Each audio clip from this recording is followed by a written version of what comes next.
Hello, good morning everyone, welcome back to my another blog. কেমন আছেন সবাই? আশা করছি সবাই অনেক বেশি ভালো আছেন এবং সুস্থ আছেন। সো আজকের ব্লগটা শুরু করছি একেবারে ভোর থেকে। হঠাৎ করে হচ্ছে ত্রিফ 4টা সাড়ে 4টায় ঘুম ভাঙনি, মানে চোখ বন্ধ করেই হচ্ছে কান্না করছে, সে বাইরে যাবে দেখাচ্ছিল। তো বাধ্য হয়ে এক পর্যায়ে আমি ওকে বললাম চোখ খুলো, চোখ খুলেছে। তো তারপরে ওর ঘুম ভেঙে গেছে আর কি, সে আর এখন ঘুমাচ্ছে না, দুষ্টামি করছে, আর আমারও ঘুম একেবারে হারাম হয়ে গেল। তবে একটা জিনিস ঠিক যে অনেক সুন্দর একটা ভোর দেখলাম, কারণ ভোরের পরিবেশটা খুব সুন্দর থাকে, ঠান্ডা থাকে, শান্ত বাতাস, তারপর হচ্ছে পাখির ডাক, সব কিছু মিলিয়ে ভালো লাগছিলো। সূর্য আস্তে আস্তে উঠছিল, সেটাও দেখতে খুব ভালো লাগছিল।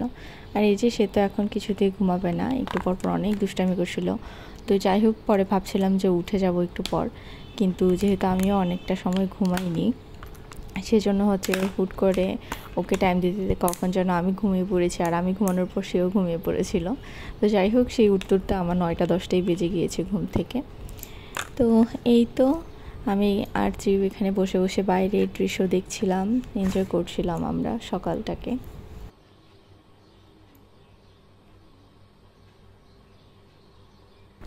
তো আজকে হচ্ছে আমাদের একটা বউভাতের দাওয়াত আছে। গত পরশু দিনের একটা ব্লগে দেখিয়েছিলাম যে আমরা হচ্ছে আমার এক কাকা শ্বশুরের হলুদ খেয়েছি বলতে হলুদের দাওয়াত খেয়েছিলাম। তো সেই বিয়েরই বউভাত হচ্ছে আজকে। তো এখানে সকালবেলা ব্রেকফাস্টে ট্রিপের জন্য আমি কোয়েলের ডিম সিদ্ধ করছি, আর পাশে হচ্ছে আমাদের জন্য পাউরুটি, আর আমরা ডিম পোচ খেয়েছিলাম পাশাপাশি। চা তো সকালবেলা থাকি। আর এখানে ট্রিপ কি দুষ্টামি করছে দেখেন। তো যাই হোক, সব কাজ টাজ কমপ্লিট করে এখন প্রায় 2টা-2:30টার মতো বাজে, আমি রেডি হয়ে গিয়েছি। এখন আমরা বেরিয়ে পড়বো, বউভাতে চলে যাব। তো চলেন আমাদের সাথে দেখতে থাকেন বউভাতে কী কী হয় না হয়।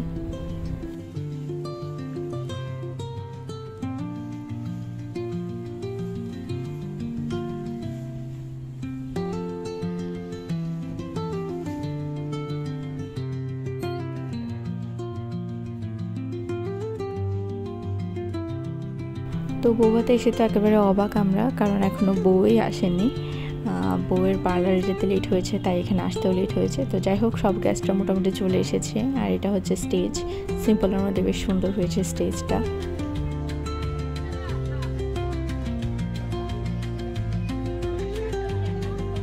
সো ফাইনালি চলে এলো বউ এবং বর দুজনই, এই হচ্ছে ব্যাপার স্যাপার। তো সবাই কমেন্ট করে জানাবেন বউ দেখতে কেমন। আর যাই হোক, এখানে চিপের মন মতো দুষ্টামি করছে। ও তো বোতল পেলেই চলে, বোতল পেলে ওর আর মাথার হুঁশ থাকে না, সারাক্ষণ বোতল দিয়ে খেলতে থাকে, এবং খেলতে খেলতে ও জামা কাপড় সব ভরিয়ে ফেলেছিল আর কি।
তো যেহেতু দুপুরবেলা দাওয়াত খেয়েছিলাম, তো তখন আর রান্না বান্না করিনি। এখন রাতের বেলা হচ্ছে সিম্পল ডাল আর ডিম ভাজি করবো ভেবেছিলাম।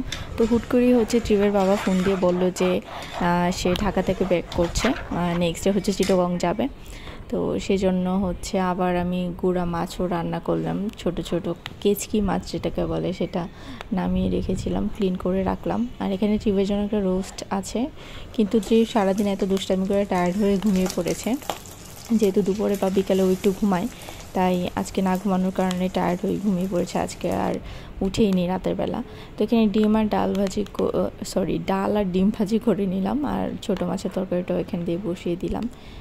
এই আর কি। ছোটো মাছের তরকারির রেসিপিটা মোটামুটি সবাই জানে, কমন একটা রেসিপি। আমার তো খুব ভালো লাগে ছোটো মাছের ভাবে খেতে, সব কিছু একেবারে মেখে টেকে বসিয়ে দেওয়া যেটাকে বলে। আর এখন যেহেতু ধনেপাতা টমেটোর সিজন চলে এসেছে মোটামুটি, সো ছোটো মাছের তরকারি এভাবে খেতে খুব ভালোই লাগে আমার কাছে। তো এখানে বেশি করে পেঁয়াজ কুচি দিয়েছি, কাঁচামরিচ, টমেটো দিলাম, মোটামুটি সব মশলাই দিয়েছি, হলুদ, ধনিয়া, জিরা, তারপর হচ্ছে লবণ, মরিচের গুঁড়া, সব কিছু একসাথে দিয়ে তেল দিয়ে ভালো করে মাখিয়ে নেব, তারপর মাছগুলো দেবো।